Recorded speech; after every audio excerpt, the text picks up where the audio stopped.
Anika okay. परीक्षकांसाठी स्पर्धा क्रमांक 27 बोलते आहे आपल्यासमोर 27. काश्मीर ते कन्याकुमारी आणि कोहिमा ते मुंबई तमाम भारतीयांना एकाच वेळी आनंदी करण्याची ताकद फक्त क्रिकेटमध्येच आहे. द्वापर युगापासून आपल्या भारतीयांची नाळ क्रिकेटशी जोडली गेली आहे. भगवान श्रीकृष्ण यमुनेच्या तीरी आपल्या सवंगड्यांसोबत चेंडू फळी खेळत असल्याचे उल्लेख पुराणांमध्ये आढळतात. तर आजचा हा माझा प्रयत्न भारताच्या क्रिकेट विश्वविजयावर प्रकाश झोत टाकण्यासाठी. कार्यक्रमाचे अध्यक्ष, आदरणीय परीक्षक आणि श्रोते हो, नमस्कार. माझे नाव रुद्राणी विनोद देशमानकर. मी केआयडी हायस्कूल मनमाड येथे 8व्या वर्गात शिकते. आजच्या या वक्तृत्व स्पर्धेसाठीचा माझा विषय आहे क्रिकेट विश्वविजेता भारत. आता आपण जरा 8 महिने मागे जाऊया. 2023 वन डे विश्वचषक. भारतीय संघ अंतिम सामन्याआधीचे 10 सामने सलग जिंकला होता. 2011 नंतर कदाचित पहिल्यांदाच संपूर्ण देश क्रिकेटसाठी एक झाला होता. सगळं जुळून आलं होतं एका स्वप्नासाठी. भारतीय संघानं विश्वचषक जिंकावा यासाठी. जगातलं सगळ्यात मोठं क्रिकेटचं मैदान, क्रिकेटमधले सगळ्यात बलाढ्य 2 संघ आणि भारताच्या बाजूने न लागलेला निकाल. खरं तर 2014, 15, 16, 17, 19, 21, 22 आणि 2023 अशा मागच्या 10 वर्षात भारतीय क्रिकेट चाहत्यांच्या वाट्याला थोडक्यात हरण्याचं सुख आलं. पण तरीही वाटायचं विश्वचषक आपलाच असेल.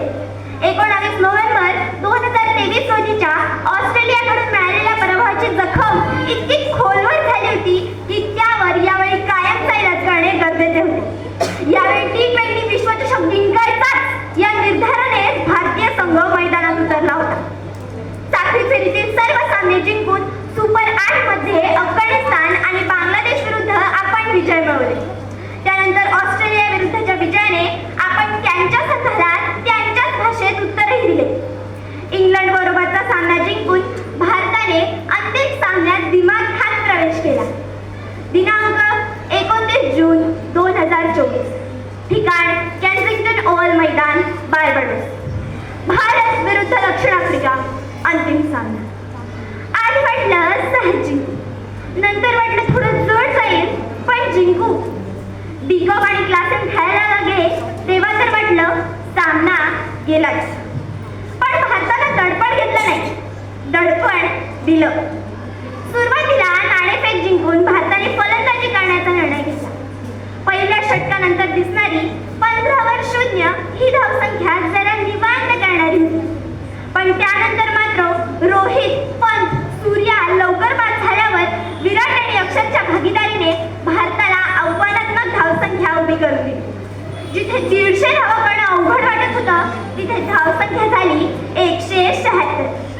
मग सुरू झाली आफ्रिकेची फलंदाजी. दक्षिण आफ्रिकेने गणित ओळखून धावा काढल्या. 10व्या षटकापर्यंत त्यांच्या धावा होत्या 81. आवश्यक धावसंख्या 100 पेक्षा कमी आणि हातात 7 गडी. आफ्रिका पुढे होती. क्लासेस चांगला खेळ करत होता. हार्दिकने 17व्या षटकात पहिल्याच चेंडूवर क्लासेसला बाद करून सामना जिवंत ठेवला. षटक क्रमांक 17, 18 आणि 19 भारताने एकही चौकार किंवा षटकार दिला नाही. मग सुरू झाले 20वे षटक. दडपण हार्दिक होतं, दडपण मिलरवर होतं.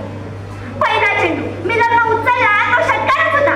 पण सूर्यानं बाहेरचा चेंडू आत ढकलला आणि मिलरचा झेल. सूर्यानं झेल नाही विश्वचषक पकडला होता. हार्दिकने शेवटच्या षटकात प्रभावी गोलंदाजी केली आणि भारताने विश्वचषक जिंकला. 13 वर्षांचा उपवास सुटला आणि तपश्चर्या फळाला आली. विश्वविजयाचे प्रत्येक वेळी उठलेले स्वप्न पूर्ण झाले. प्रत्येक खेळाडूचे आणि प्रत्येक भारतीयाचे. प्रत्येकाच्या डोळ्यात पाणी होते. पण यावेळी विश्वविजयाचे. राहुल द्रविडची ही पोरं भिडत राहील, लढत राहील. विश्वचषक रोहितसाठी जिंकला, विराटसाठी जिंकला, द्रविडसाठी जिंकला. सगळं सोडावं, आपल्या प्रत्येकासाठी जिंकला. शेवटी मला एवढंच म्हणावं असं वाटतं, विश्वविजेत्या भारतीय क्रिकेट संघाचा विजय असो, विजय असो, विजय असो. भारत माता की जय. धन्यवाद.